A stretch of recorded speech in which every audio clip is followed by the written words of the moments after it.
Pemirsa, kebakaran besar melanda permukiman padat penduduk di Kelurahan Pelambuhan, Banjarmasin Barat.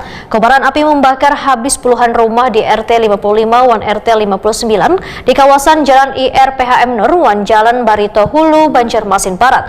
Pemerintah Kota Banjarmasin melalui Ketua TPPKK langsung menyalurkan bantuan berupa logistik, sembako, wan duit tunai. Bantuan ini merupakan hasil kolaborasi Dinas Sosial, Basnas, Wan Bagian Kesra Pemko Banjarmasin. Kebakaran besar melanda pemukiman padat penduduk di Kelurahan Pelambuhan, Banjarmasin Barat. Kobaran api membakar habis puluhan rumah di RT 55 Wan RT 59 di kawasan Jalan IRPHM Nor Wan Jalan Barito Hulu, Banjarmasin Barat.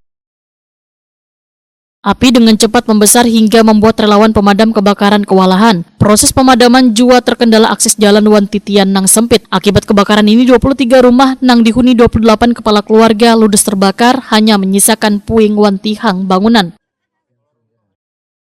Pemerintah Kota Banjarmasin melalui Ketua TPPKK Nelly Listriani menyalurkan bantuan gasan bubuhan korban kebakaran. Bantuan yang diserahkan berupa logistik, sembako, wan duit tunai. Bantuan ini merupakan hasil kolaborasi Dinas Sosial, Basnas, Wan Bagian Kesra, Pemerintah Kota Banjarmasin. Ketua TPPKK Banjarmasin Nelly Listriani memberikan semangat kepada bubuhan korban kebakaran agar tetap tabah menghadapi musibah ini. Nelly Listriani meminta warga Banjarmasin untuk lebih waspada di musim kemarau nang rawan kebakaran, serta mengingatkan warga untuk memastikan kompor sudah mati wayah meninggalkan rumah, serta aliran listrik dalam keadaan aman.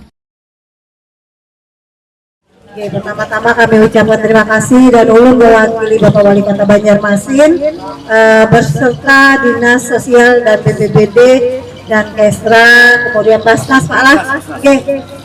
Kami menyerahkan sedikit bantuan kepada buat-buat berataan. Mudah-mudahan bantuan ini bisa dimanfaatkan sebaik-baiknya dan membawa keberkahan bagi kita berataan, dan buat-buat yang mengalami musibah ini bisa diberikan kesabaran dan rezeki yang berlipat ganda.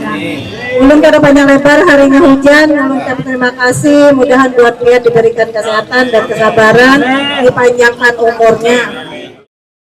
Nelly Listriani berharap bantuan yang diberikan dapat membantu meringankan beban bubuhan korban kebakaran dalam memenuhi kebutuhan sehari-hari.